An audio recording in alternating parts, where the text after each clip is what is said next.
Dr. Elena Vasquez thought she was saving a life when the mysterious billionaire arrived in her trauma bay, bleeding and broken.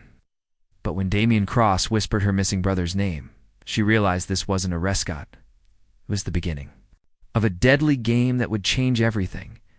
Asterisk, welcome back, dear friends and story lovers. Tonight, we bring you a tale where love is tested, secrets come to light, and fate takes an unexpected turn. Every moment will pull you in deeper, and every choice could change everything. Tell us where you're watching from in the comments. And if this story touches your heart, like, subscribe, share it with someone who believes in true love, and hit the bell so you never miss the next chapter. The neon sign of Mercy General Hospital flickered against the rain-slicked pavement like a dying heartbeat.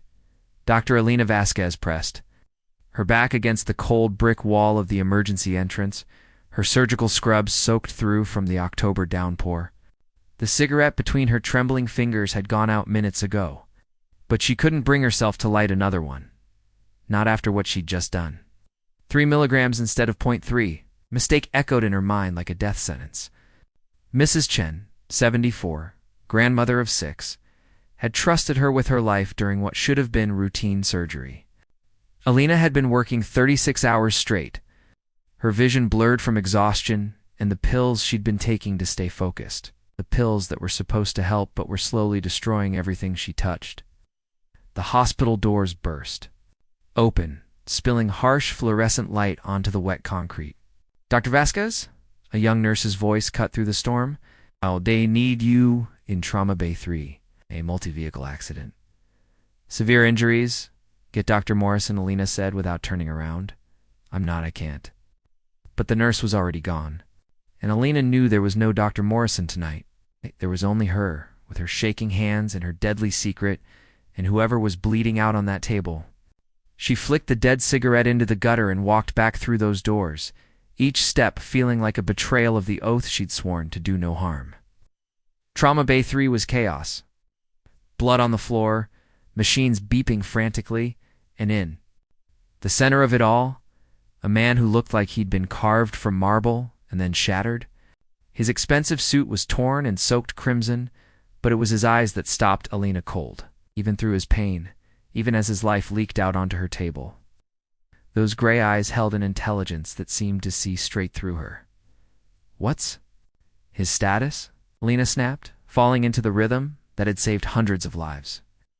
Multiple lacerations, possible internal bleeding, vitals are stable, but dropping, the nurse rattled off. No ID, but look at this. She held up a blood-stained business card. Damien Cross, private security consultant. Elena's blood turned to ice.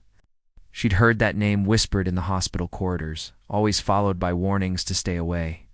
Private security consultant was a polite way of saying he cleaned up messes for people who could afford to make them disappear. The kind of man who knew where bodies were buried because he'd put them there himself.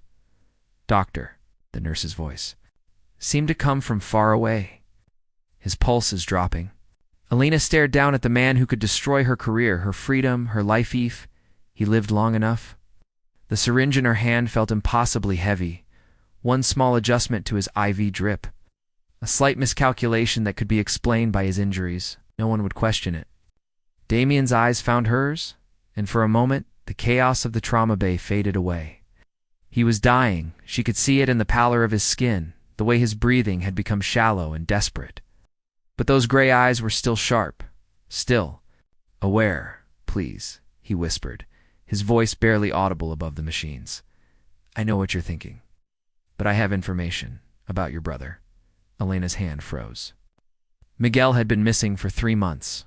The police had stopped looking weeks ago, dismissing him as another junkie who'd probably overdosed in some alley. But Elena knew better. Miguel had been clean for 2 years, working as a mechanic, trying to rebuild his life. We wouldn't have. Just disappeared. You're lying, she breathed. Damien's lips curved into something that might have been a smile if it weren't so full of pain. Miguel Vasquez, 26 years old. Tattoo of a rose on his left shoulder. He was asking questions about someone he shouldn't have been asking about, someone who wanted him silenced. The syringe slipped from Elena's numb fingers, clattering to the floor. Save me, Damien whispered, and I'll tell you where to find his body." Elena's hands moved with surgical precision, but her mind was a hurricane. Every stitch she placed in Damien's torn flesh was a thread binding her to a man who dealt in death. She worked in silence, hyper-aware of his eyes tracking her every movement, even as morphine clouded his system. The trauma bay had emptied of other staff sheds, sent them away with excuses about needing space to work. Now it was just the two of them, predator and prey, though she wasn't sure which was which anymore. "Why should I believe you?" Elena's voice was steady despite the tremor in her hands as she cleaned the last of his wounds. "You could be lying just to save your own life." Damien's laugh was rough, like gravel scraping against stone. "I don't lie to save myself, Doctor. Kill for that." He struggled to sit up, his face going white with the effort. "Your brother was working on a car that belonged to Vincent Moreau. You know that name?" Elena's blood turned to ice. Everyone in the city knew Vincent Moreau's money, old power, and old sins that stretched back generations. The kind of man who owned judges and buried scandals in concrete foundations. "Miguel found something in the trunk," Damien continued, his gray eyes never leaving her face. "Photos, videos, things that could destroy Moreau's empire and put him in a cage for the rest of his miserable life. So you killed him?" The words tasted like poison in Elena's mouth. "No." Damien's voice dropped to a whisper. "I was hired to retrieve the evidence, but your brother, he was supposed to be a simple mechanic. Instead, I found someone with principles, someone who wouldn't be bought." Elena's hands stilled on the bandage she was wrapping around his ribs. "What are you saying?" "I'm saying Miguel Vasquez reminded me of someone I used to be, someone I thought I'd buried a long time ago." Damien reached out, his fingers brushing against her wrist. Us? His touch was surprisingly gentle for a killer. "So I made a choice that's probably going to get us both killed. Which was, I helped him disappear." The words hit Elena like a physical blow. She stumbled backward, knocking over a tray of surgical instruments. The metal clattered against the floor like breaking bones. "You're lying," she breathed. "The police found blood. It's blood. Chicken blood from the market down the street. Miguel's idea said, you'd taught him that from your pre-med days, how similar it looks under basic testing." Damien's smile was grim. "Your brother is alive, Elena. But he won't be for long if Moreau figures out what I did." Elena's legs gave out, and she sank into the chair beside his bed. 3 months of grief, of guilt, of wondering if she could have saved Miguel somehow. And he was alive. Where is he? Safe house in Montreal. But the evidence he took Moros? Getting desperate. He's putting together a team to find Miguel. And when they do? Damien didn't need to finish the sentence. "Why are you telling me this?" Elena's voice was raw. "What do you want?" Damien was quiet for a long moment, and when he spoke, his voice held a vulnerability she hadn't expected. "Because 3 hours ago, I was in a car that was supposed to blow up with me in it. Moreau decided I was a liability after the Miguel situation. The accident that brought me here? It wasn't an accident. Someone tried to kill you. Successfully. As far as they know, the explosion should have left nothing identifiable." Damien's fingers traced the fresh bandages on his chest. "But here I am, very much alive, thanks to a doctor with steady hands and her own secrets to keep." Elena felt the trap closing around her. "You want me to help you disappear too. I want us to help each other." Damien struggled to sit up, his intensity burning through the medication. "You need to get to Miguel before Moreau does. I need to stay dead long enough to figure out how to actually kill Vincent Moreau without it destroying everyone I care about." "Everyone you care about?" Elena couldn't keep the skepticism from her voice. "Like who?" Something dark passed across Damien's features. "My sister. She doesn't know what I do for a living. Thinks I'm a legitimate security consultant. She's a teacher, Elena. 3rd grade. She makes care packages for her students, whose parents can't afford lunch. And she still believes people are fundamentally good." The raw pain in his voice was like a physical wound. Elena found herself leaning forward, drawn despite every instinct. Screaming at her to run. "Moreau knows about her," Damien continued. "He's made it clear that if I ever become a problem, Sarah pays the price. That's how he's kept me in line for 5 years." Elena stared at this man this killer woe was risking. Everything to protect a brother she'd never met and talking about his sister like she was made of sunlight and hope. "I can get you out of the country," she said slowly. "I have contacts, people who owe me favors. But I want more than just information about Miguel. What do you want?" Elena met his eyes, her decision crystallizing like ice in her veins. "Want Vincent Moreau destroyed? Completely. I want him to pay for every life he's ruined, every family he's torn apart." Damien's smile was sharp as a blade, and suddenly Elena could see the predator beneath the wounded man. "Doctor, I think this is the beginning of a very dangerous partnership." Outside, thunder rolled across the city, and Elena realized she was no longer the same person who had walked into this trauma bay.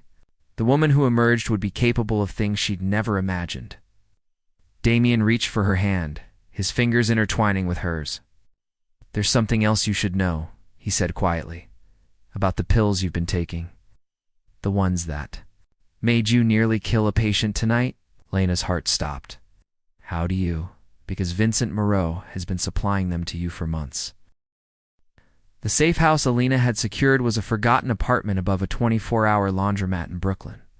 The constant hum of washers and dryers masked their conversations, and the steam from the machines below fogged the windows, creating a barrier between them and the world that wanted them dead. Damien sat shirtless on the edge of the narrow bed, wincing as Elena changed his bandages. The 3 days had passed since their escape from the hospital. 3 days of learning to trust someone who should have been her enemy.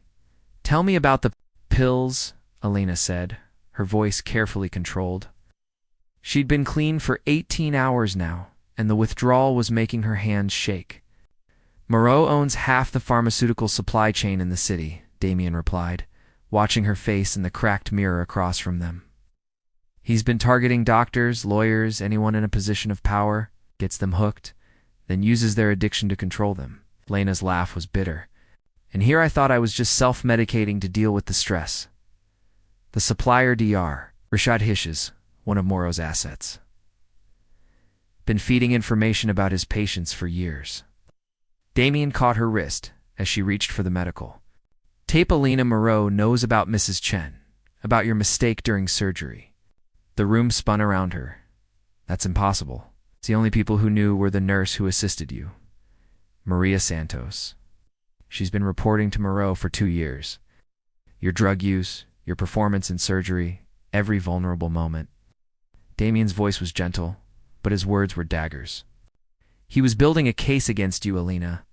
When he was ready, he would have owned you completely." Elena sank into the chair beside the window, her medical license and career crumbling to ash in her hands. "Why are you telling me this?" "Because you deserve to know the truth about what's been done to you."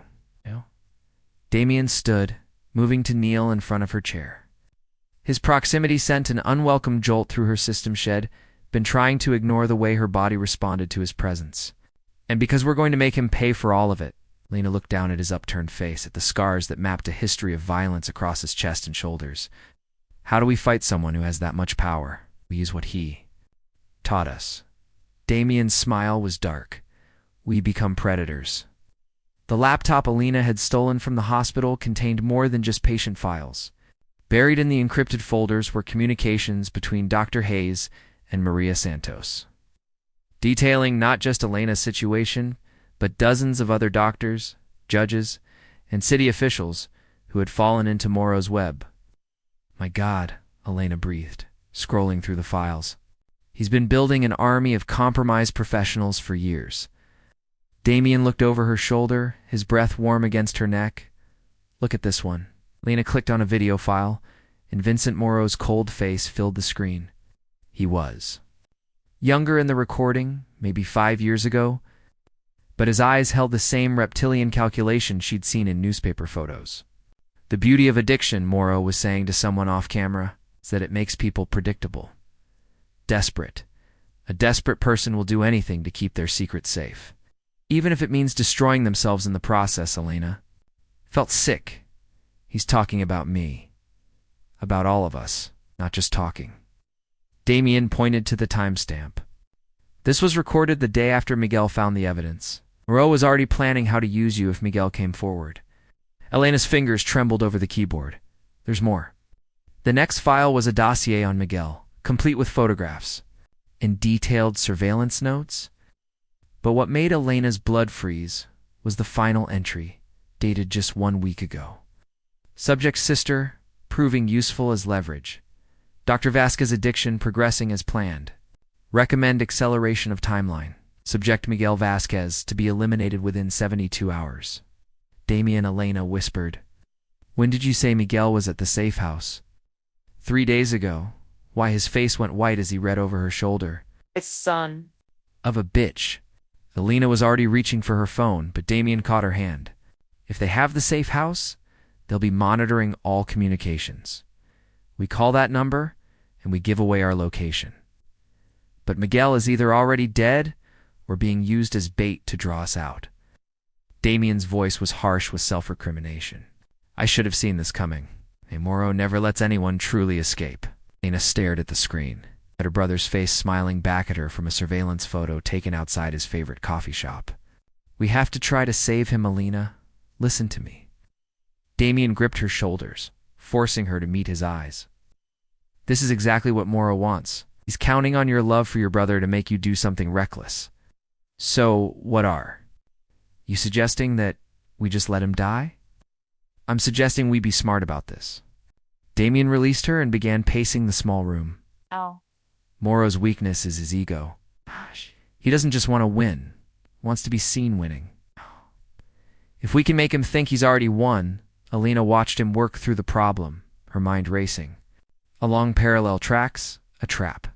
Exactly. But it has to be perfect.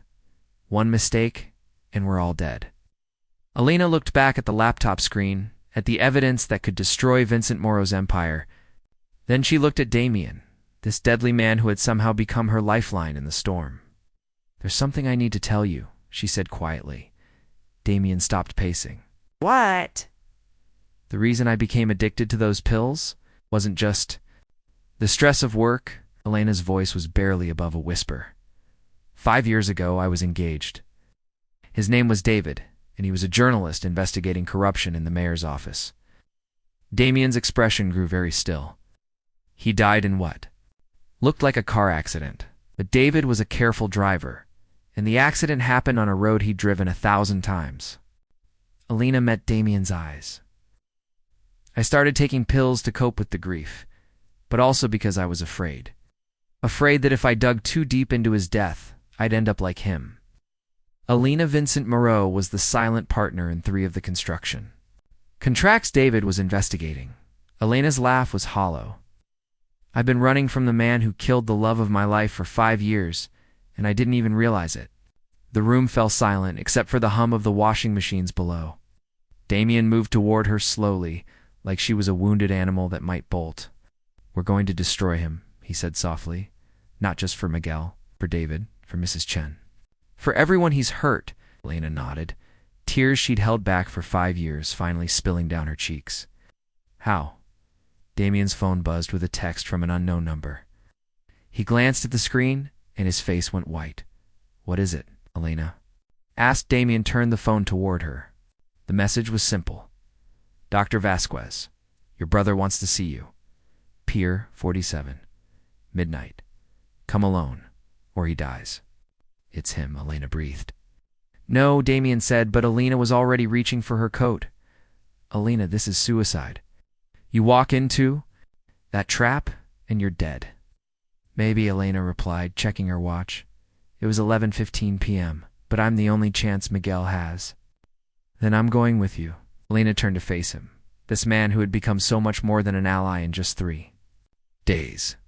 Damien, if something happens to me tonight, he crossed the room in 2 strides and kissed her.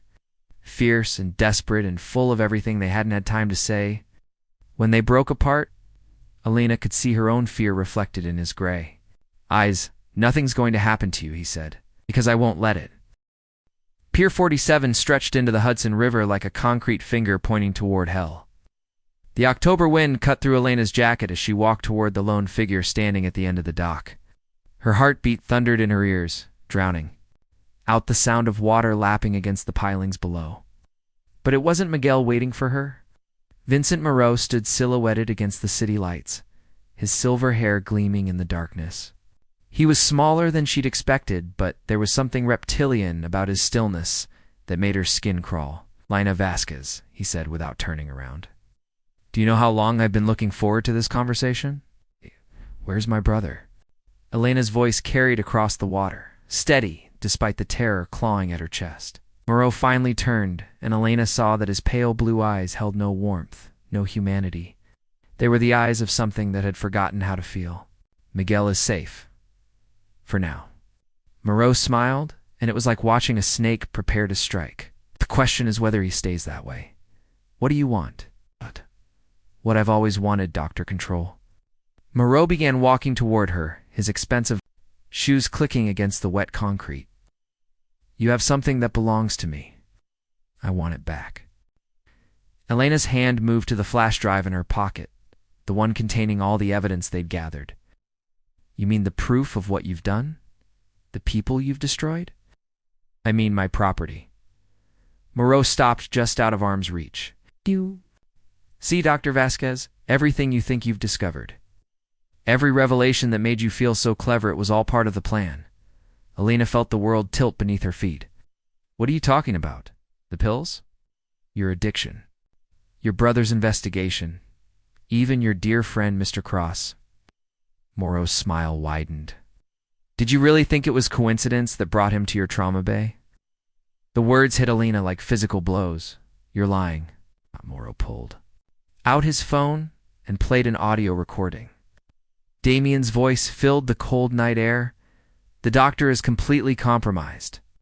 She'll do whatever we need her to do to protect her brother. Oh, the addiction has made her desperate, just like you said." "It would." "Good. And the evidence Miguel found? Safely contained?" She has no idea that half the files on that laptop are fabrications. The real evidence was destroyed months ago. Elena's legs gave out, and she sank to her knees on the cold concrete.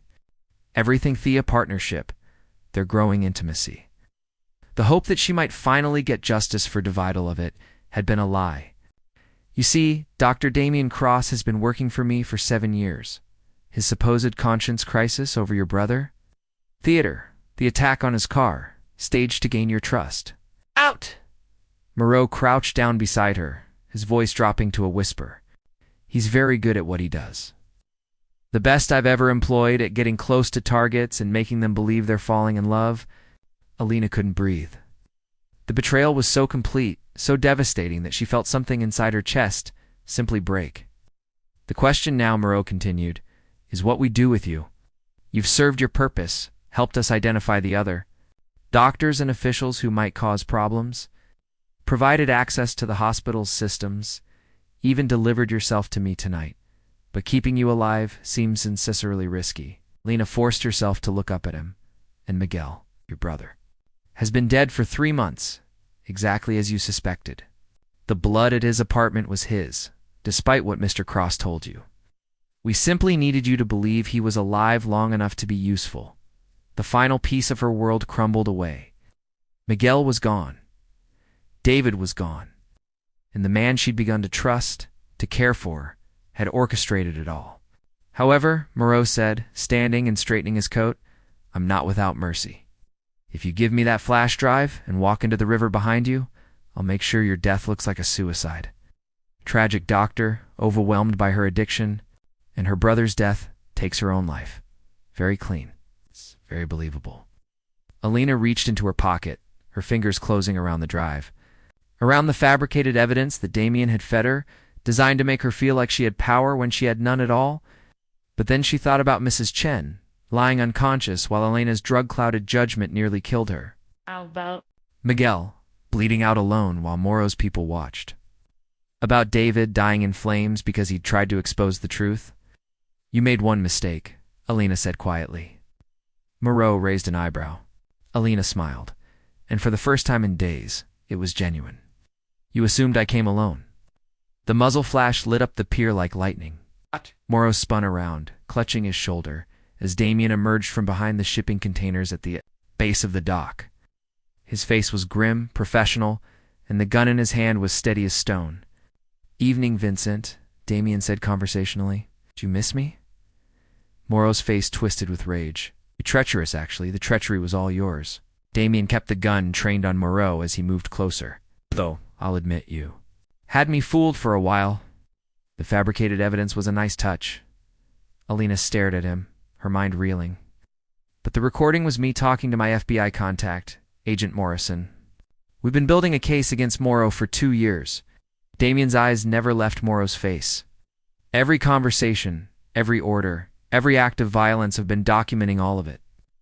You're lying, Moreau snarled. I heard you heard what? I wanted you to hear, Damien interrupted. See, the beauty of digital recordings is how easy they are to edit.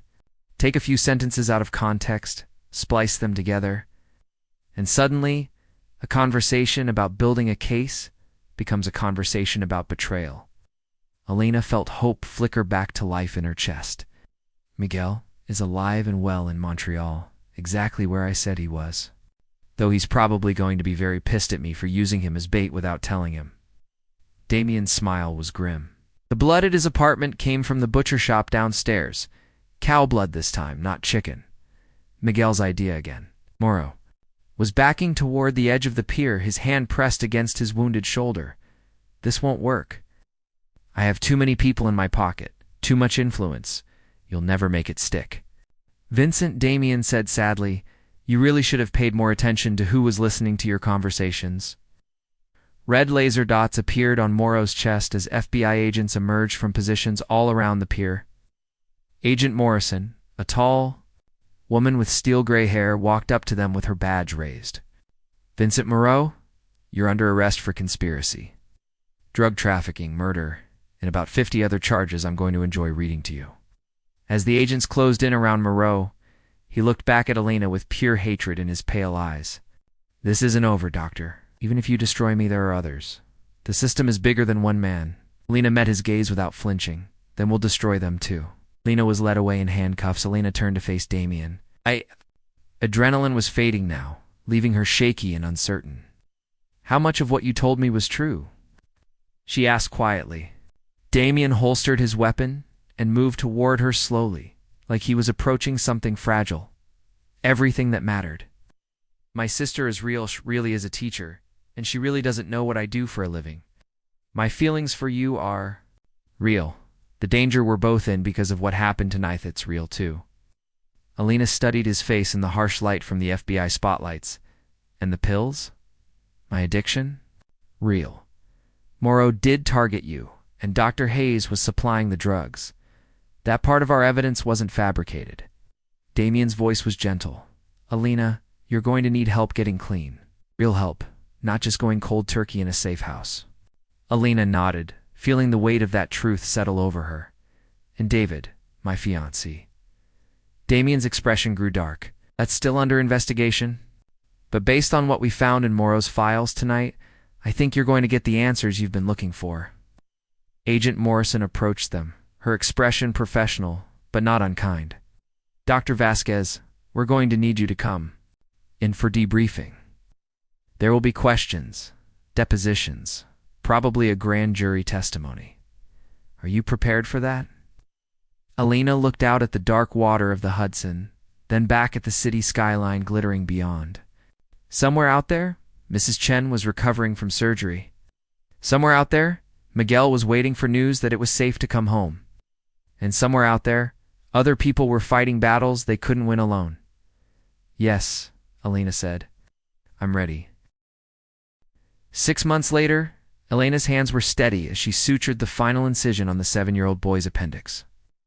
The surgery had been routine, textbook perfect, and she'd performed it without a single tremor or moment of doubt.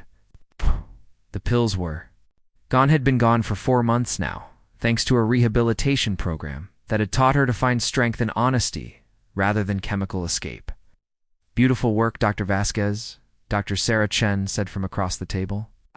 She was Mrs. Chen's granddaughter, the one who had inspired her to pursue medicine. The irony wasn't lost on Elena that her greatest mistake had led to her most trusted colleague. Thank you, Elena replied, stepping back from the table. He should recover fully. No complications expected. As the boy was wheeled to recovery, Elena found herself thinking about the conversation she'd had with Mrs. Chen 3 months ago. The elderly woman had survived her surgery and made a full recovery, despite Elena's medication error.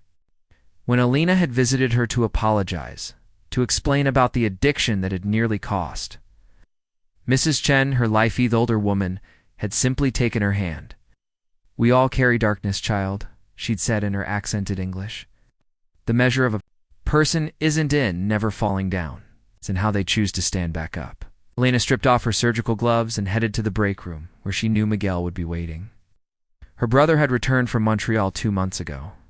After Vincent Moreau's conviction had made it safe, the trial had been a media sensationa, billionaire crime boss brought down by his own hubris. His network of corruption exposed to the world. Miguel was sitting at their usual table, sketching in the margins of a medical journal. He'd always been artistic, even as a kid, and Elena had encouraged him to pursue it alongside his work as a mechanic. "How'd the surgery go?" he asked without looking up. "Perfect. No complications." Elena sat down across from him, studying the intricate drawing he was creating in the white space beside an article about cardiac procedures. "What are you working on?" "Something for Sarah," Miguel said, a slight flush coloring his cheeks. Damien's sister had visited New York 3 times since the trial, ostensibly to check on her brother, but spending most of her time with Miguel at the community center, where he volunteered.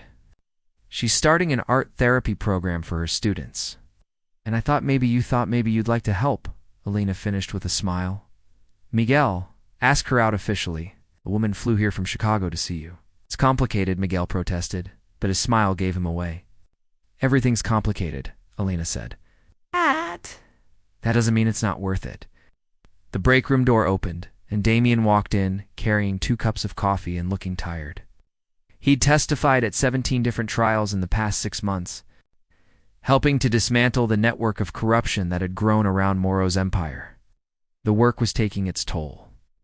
But Elena could see the satisfaction it gave him to finally be using his skills for something he believed in. Agent Morrison says the Peterson trial should wrap up next week, he said, settling into the chair beside Elena and handing her one of the coffees. "After that, we might actually have a few weeks without a subpoena hanging over our heads." Elena accepted the coffee gratefully. They'd been living in a strange limbo since the peer, not quite together, not quite apart, their relationship existing. In the spaces between testimony and therapy sessions and the slow work of rebuilding their lives, "What will you do then?" Miguel asked. "I mean, after all the trials are over?" Damien was quiet for a moment, staring into his coffee. "I've been thinking about that. The FBI offered me a permanent position, but I'm not sure that's what I want. I spent so many years being someone I hated that I'm not entirely sure who I am when I'm not pretending to be someone else." Elena reached for his hand across the table. "You're the man who risked everything to save my brother. You're the man who chose justice over safety, even when it meant giving up the only life you'd known. You're the man who makes my sister laugh like I haven't heard in years," Miguel added quietly. "Sarah told me what you did, how you kept her safe, even when Moreau was threatening her. You could have used her as leverage, but you protected her instead." Damien's grip on Elena's hand tightened. She was innocent. She didn't choose this life. "Neither did you," Elena said softly. "Not really. You were 17 when Moreau recruited you, weren't you? It's barely more than a child yourself." Damien nodded, unable to speak for a moment. The therapy sessions Elena had insisted they both attend had helped him unpack years of buried trauma, poverty, that had made Moreau's offers seem like salvation. The gradual erosion of his moral compass, the way violence had become as natural as breathing. "Dr. Vasquez." A voice called from the doorway. Elena looked up to see Dr. Martinez, the hospital's chief of surgery, standing in the entrance to the break room. "Yes, I wanted to let you know that the board has approved your request. The addiction recovery program you proposed for healthcare workers have funding to start it next month." Elena felt a surge of pride and purpose she hadn't experienced since before David's death. "Thank you, Dr. Martinez. I won't let you down. I know you won't." The older man smiled. "Your honesty about your own struggles took courage, Elena. It's going to help a lot of people who are fighting the same battle." After he left, Elena turned back to find both Miguel and Damien watching her with expressions of obvious pride. "So," Damien said, we're all embarking on new chapters. Speaking of which, Elena said, pulling an envelope from her coat pocket. This came for you today. Damien opened it, and Elena watched his face change as he read the contents. Right. From David's editor at the Tribune. They want to publish his final investigation, one he was working on when he died. They have all his notes, and they want me to help them complete it. Elena felt her breath catch. Will you do it? Only if you're okay with it? It's going to bring up painful memories, and there's no guarantee what we'll find, Elena thought. About the conversation she'd had with Agent Morrison the week before. The investigation into David's death had officially been reopened, and new evidence suggested that his crash hadn't been an accident after all. She thought about Mrs. Chen's words about standing back up, about choosing how to face the darkness instead of running from it. I want to help, she said. David deserves the truth to be told. Damien leaned over and kissed her forehead, a gesture so tender it made her chest ache. Are you sure? I'm sure. Elena looked around the table at her brother, healthy and whole.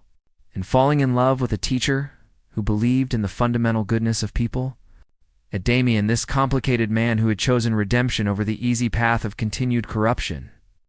At herself, scarred but healing, broken but not defeated. We all have shadows, she continued. But that doesn't mean we have to dance with them forever. 3 hours later, Elena stood on the hospital roof, watching the sun set over Manhattan. The city sprawled below her in all its chaotic beauty, millions of people fighting their own battles, carrying their own secrets, finding their own ways to survive and hope and love, despite everything that tried to destroy them. Damien joined her. At the edge of the rooftop, wrapping his arms around her from behind. Penny, for your thoughts? I was thinking about the night we met, Elena said, leaning back against his chest. About how I almost let you die because I was so afraid of my own mistakes. But you didn't, Damien murmured against her hair. You saved me in more ways than you'll ever know. Elena turned in his arms, studying his face in the golden light of the setting sun. What happens now? Now we live, Damien said simply. We help other people live. We make sure Vincent Moreau's network never rebuilds itself. We give your brother permission to marry my sister when the time comes. Elena laughed, surprising herself. Is that what you think will happen? I know love when I see it, Damien replied, just like I know it when I feel it. The words hung between them, full of possibility and promise, and the kind of hope that comes from walking through fire and emerging on the other side. I love you too, Elena whispered and kissed him as the last light faded from the sky. Below them, the city began to sparkle with a million lights, each one representing a life, a story, a chance for redemption or ruin, or something beautifully complicated in between. Elena thought about all the battles yet to be fought, all the people yet to be saved, all the ways she could use her skills and her experience to make sure fewer people had to face their darkness alone. 6 months ago, she had been a woman slowly destroying herself with pills and guilt and the weight of secrets she couldn't bear to carry. Tonight she was someone who had stared into the abyss and chosen to fight back instead of fall. God, the shadows, would always be there, waiting at the edges of her vision. She was no longer afraid of them. She had learned, finally, how to dance with the light instead. The end.